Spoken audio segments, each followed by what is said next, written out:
Le salon du travail et de la mobilité professionnelle. Merci à toutes et tous de nous rejoindre avec nos invités. C'est Jérôme Drunat qui nous a rejoint, le directeur de l'APAGL. L'APAGL, l'association pour l'accès aux garanties locatives. Bonjour.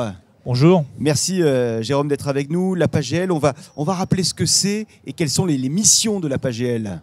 Alors l'APAGL, en fait, c'est une structure du groupe Action Logement. Action Logement, c'est en fait un groupe géré par les partenaires sociaux qui est financé par une cotisation auprès des entreprises de plus de 50 salariés. Oui.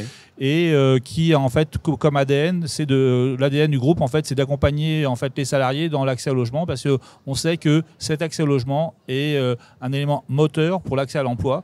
D'ailleurs, une étude du Crédoc avait montré que 500 000 emplois n'étaient pas couverts à cause d'un problème d'accès au logement. Et donc le groupe, en fait, voilà, cherche en fait à faciliter cet accès. Et l'APAGL, en fait, a une spécialité, c'est qu'elle cherche à accompagner en fait les étudiants, les jeunes salariés dans l'accès au logement locatif privé. Oui. D'accord, parce que le groupe aussi fait beaucoup de parcs dans le parc social, donc les HLM. Là, en fait, l'APAGL accompagne principalement les gens dans l'accès au parc locatif privé. Donc, ce que vous dites, c'est que de temps en temps, le logement peut être un élément bloquant pour l'accès à l'emploi. Et donc, vous aidez celles et ceux qui le souhaitent et qui viennent vous voir, surtout, à accéder à ces emplois et surtout, donc, à accéder à un logement. Actuellement, il y a un dispositif qui s'appelle le dispositif Visal. C'est quoi exactement ce dispositif ? Et pour qui il est?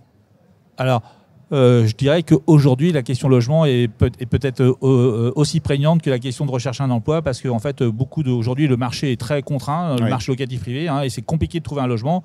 Et donc, pour certains, ça peut être très compliqué de trouver un emploi.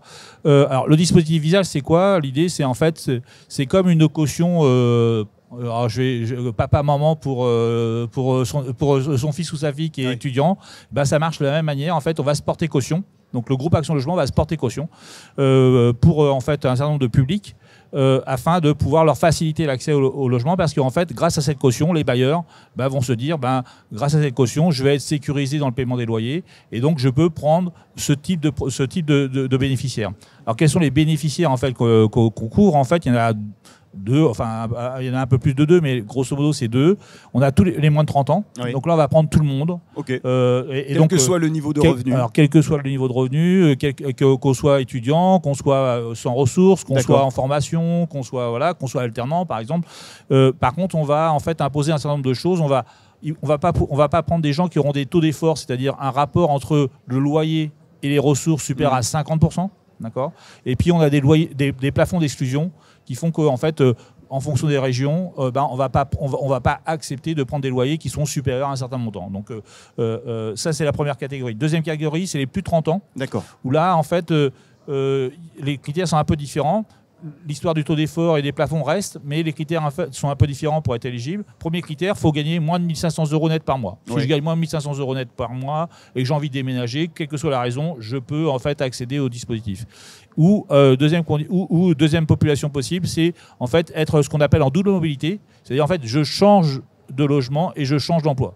Et donc, c'est toujours ça, cet ADN d'accompagner en fait la mobilité professionnelle. Et ça, toujours avoir les 1 500 € net maximum ou non? Non. Quand je change d'emploi et je change de logement, je peux gagner plus de 1 500 € net. D'accord. Mais en fait, on voit bien que cette condition-là, elle est vraiment liée au lien domicile, emploi-logement, alors que la première, 1 500, je peux changer de logement sans obligatoirement changer d'emploi. Alors, ce que j'ai bien compris, c'est que l'aide que vous apportez, ce n'est pas une aide sur de l'argent que vous pourriez proposer, mettons 300 ou 400 € par mois pour aider. Non, c'est vraiment l'aide à la caution, porter caution pour les locataires. Absolument. Alors, faut bien comprendre que cette aide a été essentielle dans le choix des bailleurs vis-à-vis des locataires. Quand vous êtes bailleur et que vous avez un grand nombre de locataires qui se présentent devant vous pour pouvoir louer votre logement, vous avez tendance à choisir des locataires en fonction d'un certain critère. Or, la caution Visal, on a démontré que grâce à Visal, on va en fait modifier ces critères de choix 76% des bailleurs modifient leurs critères de choix. Donc en fait, ils sont prêts à prendre des gens qui sont en CDD. Ils vont être prêts à prendre des étudiants, des alternants grâce à ça. Et de même, on a démontré que 79% des baux qui ont été signés, donc des baux qui ont été signés, n'auraient pas été signés sans Visal. Et donc on voit bien en fait toute l'utilité de Visal. Ok, c'est une caution, très bien. En fait, on va prendre en charge les impayés de loyer quand il y a un impayé de loyer, mais on demandera au locataire de rembourser. Mais le plus important, c'est qu'on va faciliter l'accès au logement grâce en fait à cet impact en fait de cette caution sur la sélection du bailleur. Alors les impayés, ça peut arriver. Vous prendriez en compte combien de mois d'impayés? Alors, ça dépend des parcs, ça dépend du type de logement que vous avez. Si vous êtes dans un logement locatif privé, on va garantir 36 mois de loyer sur la durée d'occupation du bail. Et si vous êtes dans un logement social ou dans une résidence étudiante, on va garantir 9 mois de loyer impayé. Et pour rassurer les bailleurs, vous aidez également dans les processus d'expulsion de temps en temps quand un locataire est là longtemps sans payer? Alors effectivement, quand le locataire est de mauvaise foi, c'est-à-dire qu'en fait il a été un impayé il ne veut pas rembourser sa dette, à ce moment-là, en fait, on va déclencher, en fait, au nom du bailleur, on va déclencher les procédures d'expulsion. Et donc effectivement, on peut expulser, on en expulse certains locataires qui en fait sont des locataires de mauvaise foi. Si vous êtes de bonne foi, il n'y a pas de raison qu'on vous expulse. Il suffit que vous remboursiez la dette. Et bien évidemment, en passant par Action Logement, on va adapter le plan de remboursement en fonction de vos ressources et de votre situation sociale. Chaque année, combien de dossiers sont accompagnés?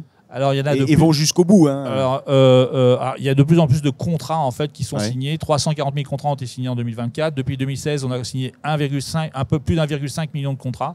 Il y a eu un peu plus de 3 millions de demandes de visa éligibles. Donc on voit que le dispositif est quand même très important aujourd'hui, même s'il reste encore beaucoup de marge de progression.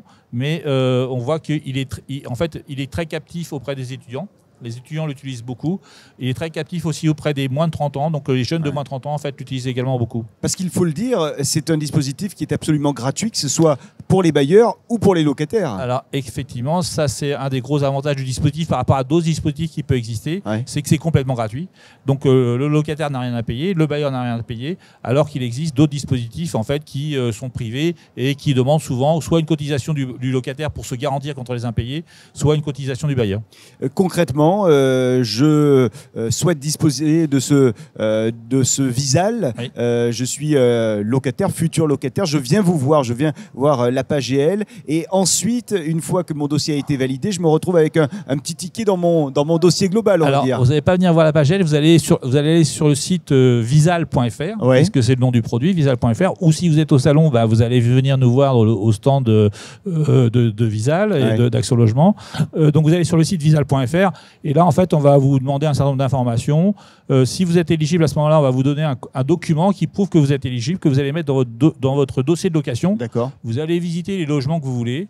Et si le bailleur accepte Visal, à ce moment-là, en fait, il va vous prendre. Et lui, de son côté, il viendra sur le site visal.fr pour pouvoir créer un compte et avoir un contrat de cautionnement. Donc, c'est vraiment très simple d'utilisation. Ça va très vite d'utilisation. Et ça permet d'améliorer ses chances de trouver un logement.